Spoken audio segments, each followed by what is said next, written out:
We're talking about accents. Everyone has one, even if you don't think you do, and some of us have more than one, like Hillary Clinton. It was really silly. I'm glad nobody was around. Her accents have fluctuated a lot. The road to being somebody in this society starts with education. Yes, that's Hillary in 1983. It's hard to tell whether she's pandering to her audience or just mimicking the people around her. That's not unusual, and lots of other politicians have done the same thing. But with Hillary, we have 3 decades of multi-regional public life to sift through.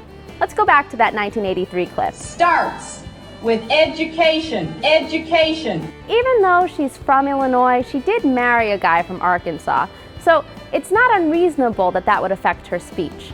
That inland southern accent, though, it starts to fade just 4 years later. It is difficult to draw the lines between personal privacy, family privacy.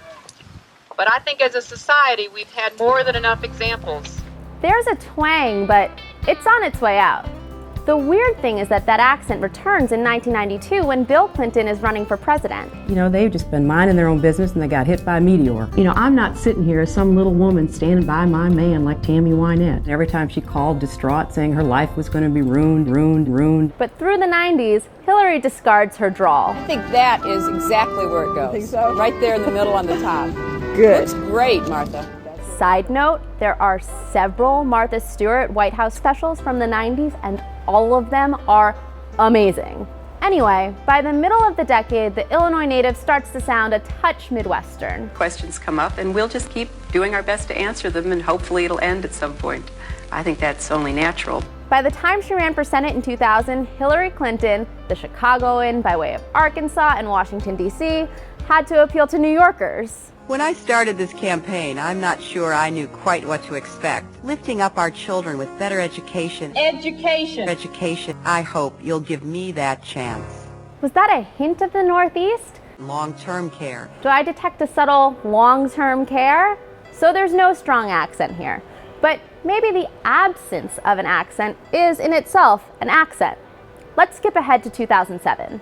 You know, I happen to think that it is just totally off base. It's, so far out, it's hard to even understand and take seriously.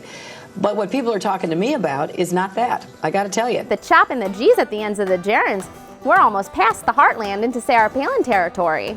Seriously though, it does sound like Hillary Clinton gets ever so slightly folksier when she's running a presidential campaign. That Charlotte had, whether they're living in rural Iowa or inner city New York or anywhere else. Obviously, she isn't the first person to modify an accent for an audience. Wagwan, Jamaica.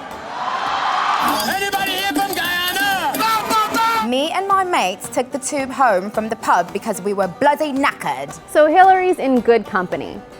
Ain't nothing wrong with that.